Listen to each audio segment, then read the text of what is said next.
Welcome to Bad Gear, the show about the world's most hated audio tools. Old people like me keep yelling at clouds that music production has become too easy. MPCs are DAWs in a box now. Even if you suck at making beats, Splice got you covered and AI is capable of creating better tracks than me. Today we are going to talk about the Boss SP303. This iconic drum sampler from the year 2001 is the exact opposite of all these modern shenanigans. The OG lo-fi sound, about as much polyphony as a Mongolian throat singer, and a workflow that feels like setting the skill level of Doom to Ultra Nightmare. At the first glance, it's ticking all the no, the SP303 won't turn you into Dilla, just like a Stratocaster won't make you play like Hendrix boxes. One of the most tasteful color schemes to ever grace a Roland/Boss instrument, non-velocity sensitive buttons for triggering samples, patterns, punching in the classic FX,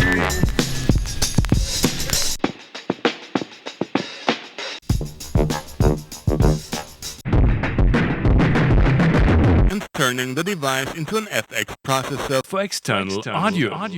The multifunctional knobs are surprisingly unwobbly for a Boss machine from that era.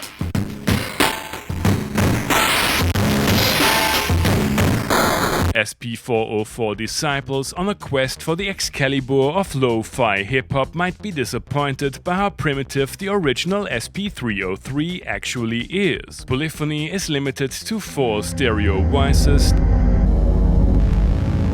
There is no chromatic mode, sample editing is rudimentary, and sounds are stored in a proprietary data compression format. While the single meg of internal memory is not exactly ample, the 303 accepts not so rare 3.3 volt smart media cards of up to 64 megabytes, allowing for a total sampling time of over 15 minutes at 44.1 kHz stereo. Longer recording times are possible by reducing sample rates down to 22 or 11 kHz, but importing samples from the memory card is mind-crushingly slow. Simple operations like deleting samples take ages too.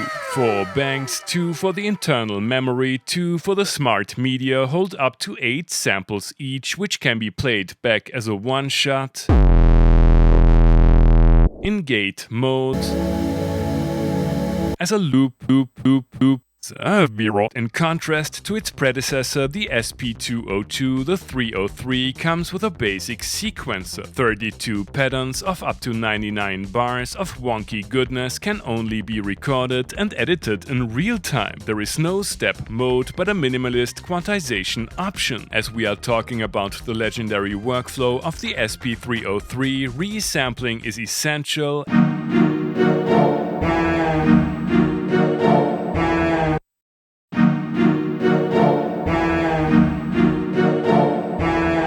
Given the lackluster polyphony, the only way to build up more complex arrangements. I haven't found a way to resample patterns. The FX section with its iconic vinyl simulator, grainy pitch shifting, and the versatile multi-FX is shrouded in mystery, but limited to one instance that can be applied to either a selection of samples, the master output, or an external source. The time modify feature can be considered an acquired taste. Connectivity is optimized for DJ environment. I was missing the battery option and internal microphone of its predecessor. It seems like Midi implementation was an afterthought back then, and feel free to leave if it was good enough for Doom/Dilla/Flying Lotus/Madlib/Fortet/Alchemist/Caribou, it is good enough for me, comment down below. SP303s can be found for the price of its most recent sibling, so thanks to ASIFEH for lending me another jam from his collection. The SP303 had a profound impact on recent music history. Is it still worth it in this day and age, or is it surpassed by both its more modern sibling and a simple iPad app? You have already heard the machine doing its lo-fi thing in today's intro tune. Tasty, I wanna know if we can get a jam going with some random samples I found on the 303, and let's add some effects to an external synth.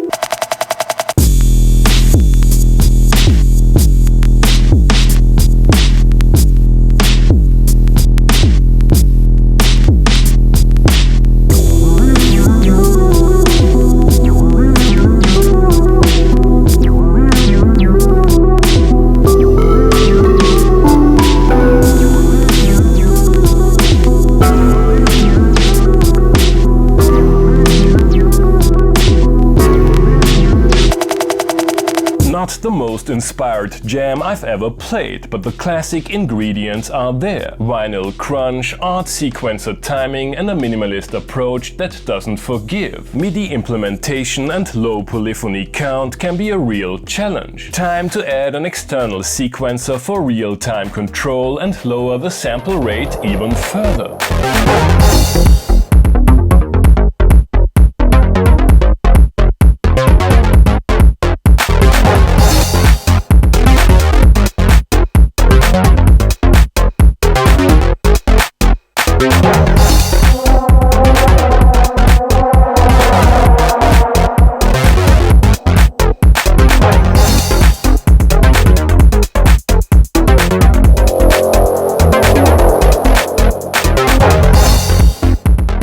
Nice, even when hitting the inputs hard at low res settings, the results stay musical, and I like the sampling artifacts when recording pads and other tonal sounds. While I'm a big fan of these sonic characteristics, I gave up on becoming an SP303 black belt. Let's combine the distinct tone of the sampler with the convenience of the DAW for some sample rate slaying bit crush and bass brutality with a twist of vinyl.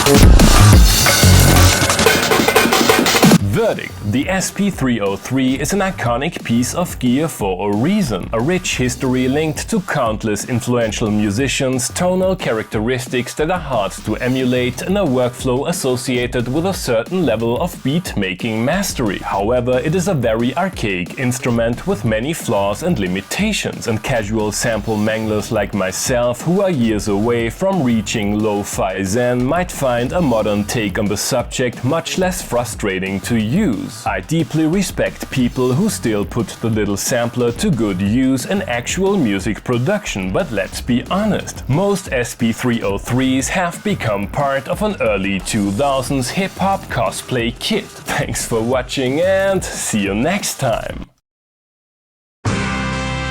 Hey guys, I hope you enjoyed the episode. Feel free to like, subscribe, become a patron, leave a comment what other kind of gear you would like to see and hear on the show, and use one of the links down below that support the channel regardless of what your bad gear gas commands you to buy. Wow, he's quite a personality.